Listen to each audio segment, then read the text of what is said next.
मेरा कहने का अर्थ है कि अगर आप आज के समय में बुराई कर रहे हैं, पाप कर रहे हैं, जो बीज आप बीज रहे हैं वो आपको फ्यूचर में उसके लिए काटना ही पड़ेगा। अब इसके बारे में बताऊंगा क्यों काटना पड़ेगा। बाइबल में लिखा है जो आप बीजेंगे वो आप काट लेंगे। हालेलुया, समझ गए? जो आप बीजेंगे वो काटेंगे, बाइबल ऐसा कहती है। जैसा बीज आप बीजेंगे, आपके पास समझिए गेहूं का दाना है, उस गेहूं के दाने को आपने जमीन में गाड़ दिया, उस एक बीज को आपने बीजा, उसका पौधा निकला और उसमें से और ज्यादा 30 से लेकर के 35-40 तक बीज जो है निकले। समझ गए? आपने बीजा कितना था? आपने एक बीज बीजा और आपको मिले कितने रिटर्न में? किसी को 30, किसी को 40, किसी को हो सकता है ज्यादा भी मिल जाए, किसी को कम भी मिल जाए, 20, 25, 10। समझ गए? तो बाइबल क्या कह रही है? जो आप बीजेंगे वो ही आप काटेंगे। अगर आप गेहूं बीज रहे तो आपको गेहूं ही काटने को मिलेगा, और वो भी दुगना या तिगना। समझ रहे? आपने एक बीज बीजा। हालेलुया। इसको समझने के लिए जैसे कि अगर आप अपनी लाइफ में, अपने मसीह जीवन में, प्रतिदिन के जीवन में जो आप जी रहे हैं, वह जीवन को मैं नहीं कहता जो आप प्रार्थना में बैठे। प्रार्थना में सब कोई अपने आप को शुद्ध दिखाता है, अपने आप को पवित्र दिखाता है, अपने आप को नम्र दिखाता है। प्रार्थना से जब हम उठ जाते हैं, जब हम अपनी लाइफ में आते हैं, उस जीवन की मैं बात कर रहा हूं। उस जीवन में आप एक बीज लीजिए, कोई भी बीज, उसको आप बो दे। समझिए आपने एक बीज लिया और वह बीज था गुस्से का। आपने गुस्से का बीज बो दिया, बीज दिया। तो आप क्या अपेक्षा करते हैं परमेश्वर से कि आपने गुस्से का बीज जो है बीजा और आपको रिटर्न में प्रेम का बीज जो है मिलेगा, या प्रेम का जो फल है वो मिलेगा। हालेलुया। समझ गए? थोड़ा रिलेट करने की कोशिश करें इस चीज को। अगर आप सेब का बीज बीज रहे हैं तो आपको आशा रहेगी कि मैंने अच्छा बीज बोया है तो मेरे को अच्छे सेब ही खाने के लिए मिलेगी। हालेलुया। समझ गए? अगर आप गुस्सा बीज रहे हैं तो रिटर्न में गुस्सा मिलेगा। हालेलुया। हो सकता है उसी समय मिल जाए, हो सकता है 10 दिन बाद मिल जाए, पर मिलेगा जरूर। समझ गए? एक बीज आपने बीजा, उसके रिटर्न में आपको वह 5% भी मिल सकता है, वह 10% भी मिल सकता है, वह 30 गुना भी मिल सकता है। वचन के बारे में हम क्या बात करते हैं कि परमेश्वर तेरा वचन जो है वह बीज है, हम इसको बीजे तो ये कितना फल लाएगा? कोई 30 गुना, कोई 60 गुना, कोई 100 गुना। अब जैसा बीज हम बीजेंगे तो वैसा ही हमें थिंकिंग रखना पड़ेगा।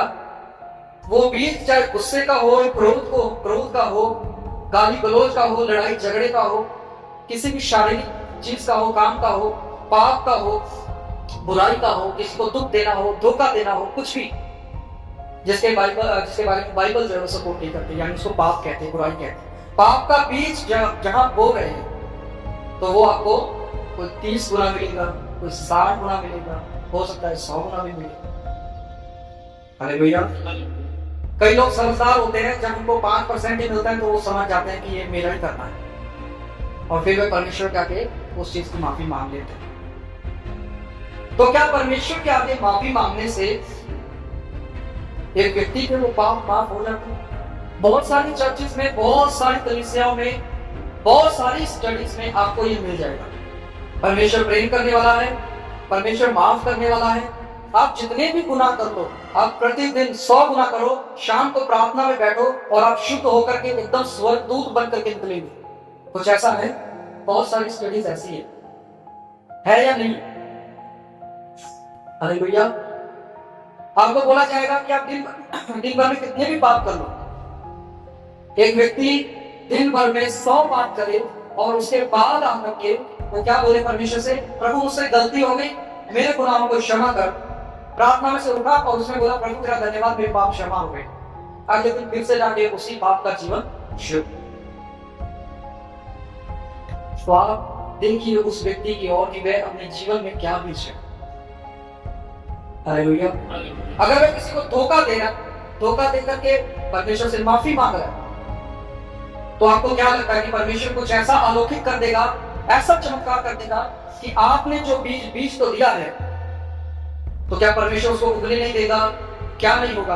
पर वचन तो कहता है परमेश्वर कट्टों में नहीं उड़ाया जाता, क्योंकि मनुष्य जो बीजता है वही काटेगा भी। अगर आप गुस्सा, क्रोध, दुश्मनी, ये बुरी चीजें, शारीरिक चीजें, शैतानी चीजें बीज रहे, तो वो काटनी भी पड़ेगी। आपने माफी मांग लिया, परमेश्वर ने माफ कर दिया, क्योंकि वो माफ करने वाला परमेश्वर है। पर याद रखिए, जो माफी आती है उससे पहले सजा भी आती है। नहीं समझे? अगर परमेश्वर प्रेम करने वाला परमेश्वर है, तो वो न्याय करने वाला भी परमेश्वर है। अगर वो सच्चा न्याय ना होता, हालेलुया, तो कोई भी जाता बोलता। सपोज एग्जांपल है, एक छोटा बच्चा है, उसने गलती की, पाप या चोरी किया उसने, और बार बार वो चोरी करता है, अपने पिता के पास जाता है, बोलता है मेरे को माफ कर, और पिता बोलता है कोई बात नहीं, बच्चा है, छोड़ दो उसको। हालेलुया। उस बच्चे में इतनी समझ है कि चोरी किस तरह की जाती है, पाप किस तरह किया जाता है, क्या समझे? हालेलुया। तो उसका बाप क्या बोल रहा है, उसका पिता क्या बोल रहा है उसको, इसको छोड़ दो, कोई बात नहीं, बच्चा है। बच्चे की छोड़ देते हैं, चलो थोड़ा बड़ी बात है। कोई ऐसा व्यक्ति जो व्यभिचार में पकड़ा जाए, ठीक है, या बुरा हो, और फिर अपने पिता के पास आकर के बोले उससे एक गलती हो गया, और पिता ने कहा छोड़ दो इसको, माफ करो, इसने अपनी गलती मान लिया। समझ गए? अब पिता ने तो कह दिया कि बच्चे को छोड़ दो, इसको माफ करो, पर आपको क्या लगता है बच्चे ने जो बीजा है उसको काटेगा कौन? हालेलुया। समझ रहे हैं कि नहीं? जो व्यक्ति बीजता है उसको वह काटना पड़ेगा। क्षमा आपको मिल जाएगी, माफी आपको मिल जाएगी, पर जो व्यक्ति बीजेगा उसको काटना जरूर पड़ेगा। आप ये ना सोचे कि वो काटना नहीं पड़ेगा। हालेलुया। मसीह में जब व्यक्ति पूरी तरीके से चलना शुरू कर देगा, उसको ये बुद्धि आ जाएगी, समझ आ जाएगी कि ये पाप, ये बुराई मुझसे दूर रहनी चाहिए। तब क्या होगा? तब वो अच्छे बीज बीजेगा, और जब वो अच्छे बीज बीजेगा तो अच्छा फलवंत होगा। हालेलुया। एक व्यक्ति को शायद आप जानते होंगे, शिमशोन। उसने पाप किया, उसने फिर माफी भी मांगा। पाप और माफी के बीच में जो चीजें होती हैं हम उसको भूल जाते। हालेलुया। पाप किया, बुराई किया, पर बाद में देखिए उसकी आंखें खोल दी गई, उसको अपने शरीर में कष्ट उठाना पड़ा, दुख उठाना पड़ा। परमेश्वर ने उसको बाद में माफ कर दिया, शक्ति दे दिया, पर आप ये देखिए क्या परमेश्वर ने उसकी आंखों को फोड़ने वाले व्यक्ति को रोका? रोका नहीं रोका। परमेश्वर उसको रोक सकता, पर क्या रोका उसने? नहीं रोका। हालेलुया। दाऊद से पाप हुआ, दाऊद ने माफी मांगी, उसको माफी मिल गई, पर साथ ही साथ आप ये भी देखें, क्या दाऊद को वह सब कुछ भुगतना नहीं पड़ा? भुगतना पड़ा उसको। उसका पुत्र जो था, उसका बेटा जो था, वो खत्म हो गया, मर गया था। हालेलुया। माफी है, पर परमेश्वर न्यायी है, इस बात का भी हमें बोध होना चाहिए, याद होना चाहिए। इस चीज का आज के समय में लोगों को ध्यान नहीं है, इसलिए प्रतिदिन लोगों के मनों में, विचारों में पाप जो है वो बना रहता है। और सिर्फ इतना ही लोगों के अंदर चीजें भरी पड़ी है कि हम प्रार्थना में बैठे, प्रार्थना करें और हम शुद्ध हो गए। परमेश्वर तो माफ करने वाला परमेश्वर है। आप याद रखिए, जो व्यक्ति फेस कर रहा है, आप उस चीज को उठा करके देख लीजिए, पास्ट में उसी चीज की या किसी चीज की गलती के कारण फेस कर। पर मेरा कहने का अर्थ यह है कि जो इंसान बीजता है वही वह काटता भी है। हालेलुया। समझ रहे? तो जैसा बीज बीजेंगे वैसा ही फल जो है वह मिलेगा। अगर आप किसी के जीवन में गुस्सा बीज रहे तो आपको रिटर्न में 5 गुना 10 गुना, मैंने बोला अगर कोई समझदार है तो वो 5% भी समझ जाएगा कि मेरे से ये गलती हुआ है इसलिए मुझे रिटर्न में मिल रहा है, समझ गए। और अगर कोई समझदार नहीं है वो बोलेगा मैं परमेश्वर से माफी मांग लूंगा, किसी व्यक्ति से नहीं, तो फिर वो चीजें कंटिन्यू रहेगी। वो 30 गुना भी हो, 60 गुना भी हो, 100 गुना भी हो, उससे ज्यादा भी हो सकता है। हालेलुया। तो इज्जत बीजेंगे तो आपको डबल और 10 गुना होकर के इज्जत मिलेगी। चुगलियां, निंदाएं, ईर्ष्या, जलन बीजेंगे, वही आपको मल्टीप्लाई होकर के आपकी लाइफ में मिलेगा, क्योंकि हमारा परमेश्वर न्यायी परमेश्वर है। इसको ध्यान रखें, इस चीज का प्रचार बहुत कम हो रहा है सब। परमेश्वर न्यायी परमेश्वर है, प्रेम आपसे करता है, इसीलिए उसने आपका उद्धार किया, मेरा उद्धार किया, परंतु वो न्याय करने वाला नहीं। अगर वो सच्चा न्याय ना करेगा तो कोई भी उसमें उंगली उठा देगा कि वो सच्चा न्याय नहीं है। वो परमेश्वर कैसा परमेश्वर है? हालेलुया। यीशु मसीह ने अपने ऊपर पापों को ले लिया इस जगत के, तो क्या यीशु मसीह ने शरीर में दुख नहीं उठाया? उठाया ना। लोगों की हम बोलते हैं परमेश्वर तूने मेरी शर्मिंदगी को ले लिया, यीशु मसीह ने हमारी शर्मिंदगियों को ले लिया, तो क्या उस शर्मिंदगी को यीशु मसीह ने झेला नहीं?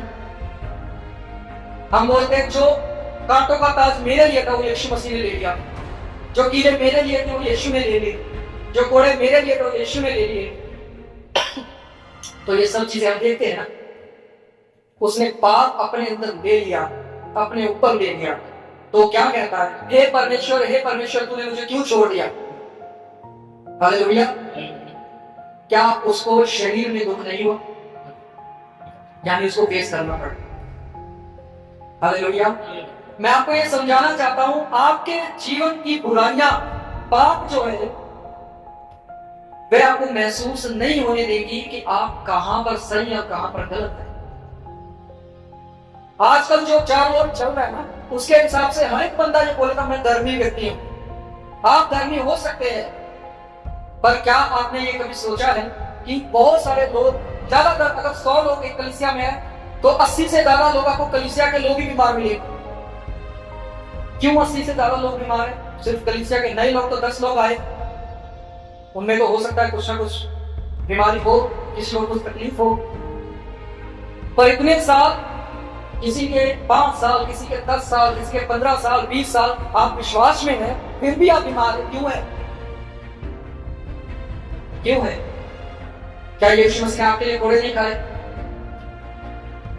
हालेलुया। याद रखिए, जो आप बीजेंगे कोई काम ना पड़ेगा। हालेलुया। ये बहुत गंभीर बात है, कोई छोटी बात नहीं है। अगर आप प्रेम बीजेंगे तो आपको वह डबल होकर के, 4 गुना होकर के, 10 गुना होकर के मिलेगा। अगर आप नफरत बीजेंगे तो आपको नफरत ही मिलेगी, तुरंत मिल जाए या कुछ समय बाद। हालेलुया। समझ रहे हैं? तो आपको इन सब चीजों को सीखना पड़ेगा, समझना पड़ेगा। हालेलुया।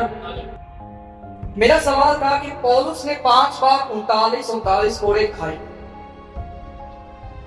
यीशु मसीह ने जगत का दुख उठाया, पर पौलुस ने अपना खुद का दुख उसने उठाया।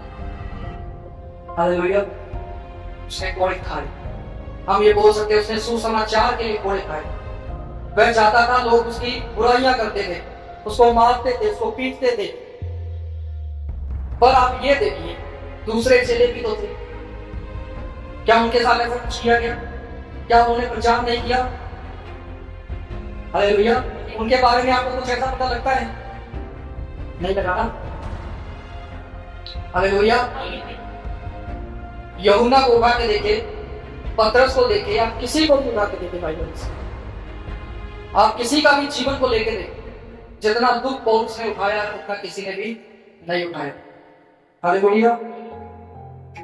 मेरा कहने का अर्थ है कि अगर आप आज के समय में बुराई कर रहे हैं, पाप कर रहे हैं, जो बीज आप बीज रहे हैं वो आपको फ्यूचर में उसके लिए काटना ही पड़ेगा। अब इसके बारे में बताऊंगा क्यों काटना पड़ेगा।